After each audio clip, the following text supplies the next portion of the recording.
Wow, she was like the female Malcolm X of Hawaii. This is the realest speech I've ever heard in my fucking life.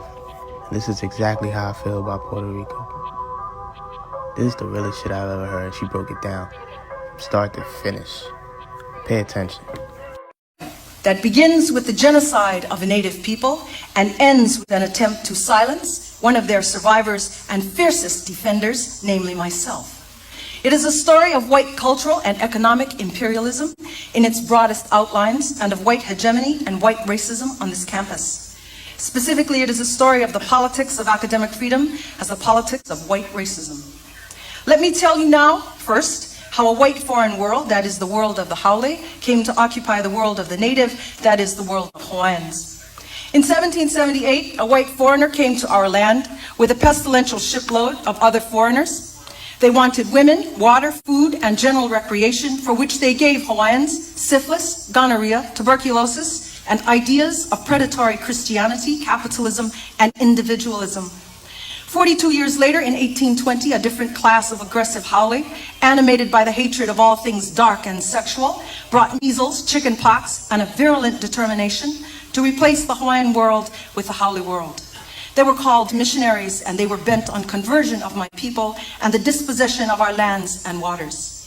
By this time, that is 1820, 750,000 Hawaiians were dead, directly the result of the coming of the Haole. Conveniently for the missionaries, the Hawaiian universe had collapsed under the impact of mass death. The fertile field of conversion was littered with the remnants of Holocaust, a Holocaust created by Haole and celebrated by Haole as the will of a Christian God.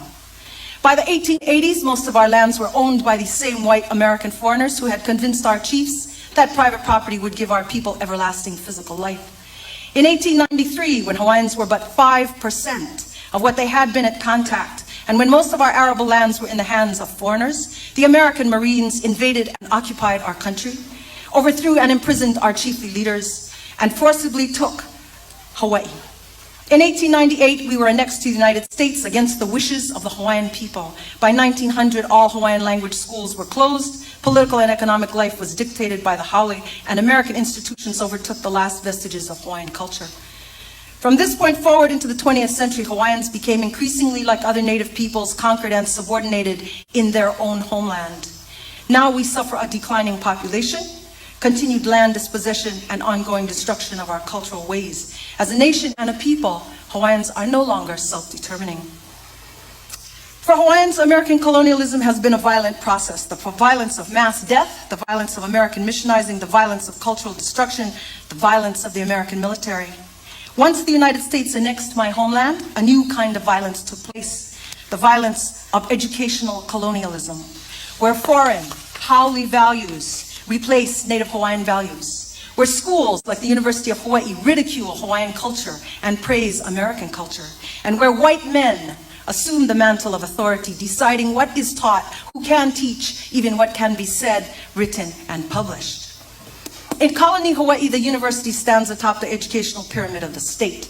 People of color comprise over 70% of the student body, while the faculty are over 70% Haole.